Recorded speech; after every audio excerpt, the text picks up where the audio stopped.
Hello and welcome to another Looney Tunes commentary. If you're new to the channel, consider subscribing as it helps out the channel while we try and get the 1000 subscriber goal, and give this video a like if you do like it. So this is a commentary for Porky's Railroad, released in 1937. It's the 173rd in the series and it's directed by Tashlin. You can easily find this cartoon on the Looney Tunes Golden Collection Volume 4, the Porky Pig 101's DVD set, and in HD on HBO Max. Animation there, Joe Diallo, I think that's how I pronounce that one, and Robert Bentley. I've been told by my good friend Austin Kelly that Robert Bentley animates the scene with Porky reaching out to the guy that's rowing, and I'll point that out later on. And Joe Diallo, if I can say his name right, possibly animates the scene of the bull walking on the tracks. We have an uncredited animator, Volney White. He animates the scene where Porky is hugging the train, which I'll point out later on. And right away, Carl Starling uses so many different musical cues. I thought I'd have a look at some of them. Some of them I already knew, like California Here I Come is the main theme that's used in this one, and I'll be working on the railroad, which you'll mainly hear once you see Porky trying to get this old train up the hill. Now, I love this cartoon. It's one of Tashlin's best, and I remember seeing this one back when I was little on a public domain type videotape, or at least that's where I believe I saw it. I could be wrong, but I definitely saw this one quite a few times, and I believe I saw it in colour as well.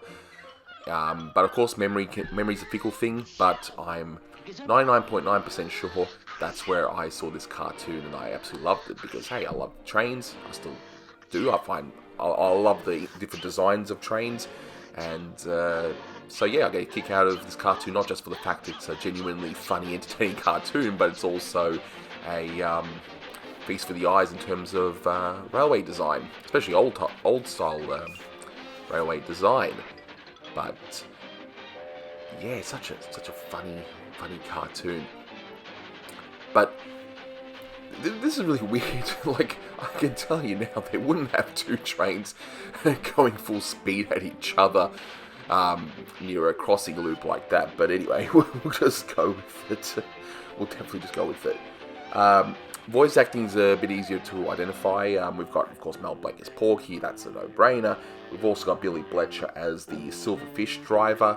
I'm not sure who does the voice of the bull, because there's like one tiny little bit part where he's just mumbling, and I'm not sure if that's Mel as well, but yeah, I couldn't find any information on that. And can I just say, I love the design of this cow. It's just got that one tooth sticking out from the bottom, just similar to the camel that Frank Tashlin had in some earlier cartoons of his.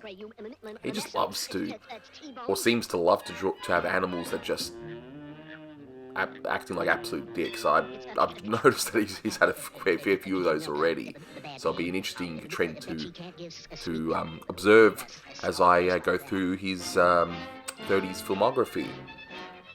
And that's the bull I mentioned earlier before that my good friend believes that Joe Diallo, sorry, by the time I learn it, he probably wouldn't be on these cartoons anymore, but he possibly animates that scene of the bull walking on the tracks. Now, we get some Morse code here, and this is interesting because I was just, in part of my research, someone apparently translated the Morse code, and according to this person, the Morse code translates something like, Leo Schlesinger, Hollywood picture of Porky, and Hi Ham's Porky. Now, I'm not an expert on Morse code by any means, so I'm just gonna take their word for it, basically, because yeah, I'm certainly not gonna learn Morse code for these commentaries. I mean, I'm dedicated, but I'm not that dedicated, if you get my meaning. So the Silverfish's theme is streamlined Greta Green, which was previously a cartoon that I took a look at, another commentary, and Auld Lang Syne is when Porky says goodbye to Toots, and that's animated by Volney White. I love the design of the silverfish, though.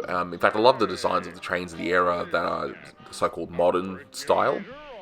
The ones that would be around from the 30s up until the 50s. We've had quite a few of them here in Australia too, and they're such beautiful designs. And speaking of beautiful, I love this angle here, just very cinematic.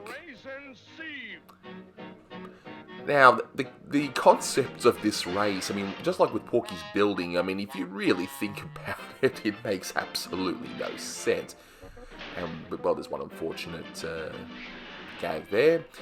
But it's just so weird. Oh, and Frankie and Johnny plays very briefly there with a Mae West caricature right there.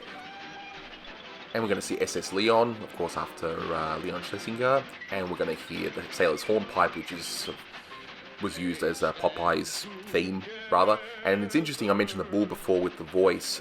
It sounds similar to Popeye, actually. But anyway, as I was saying, the premise of the Porky's building is that they're going to give all this money for 2 buildings to be built, and the first one built is the winner, which makes absolutely no sense.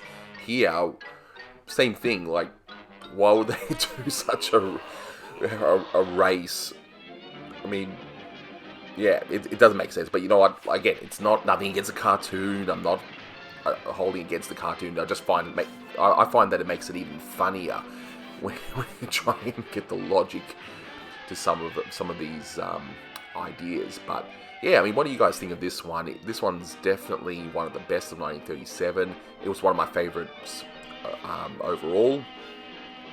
But even though Porky wins the race, he's still going to do Silverfish anyway, so I don't really see the point of the race, but that's alright, we'll go with it.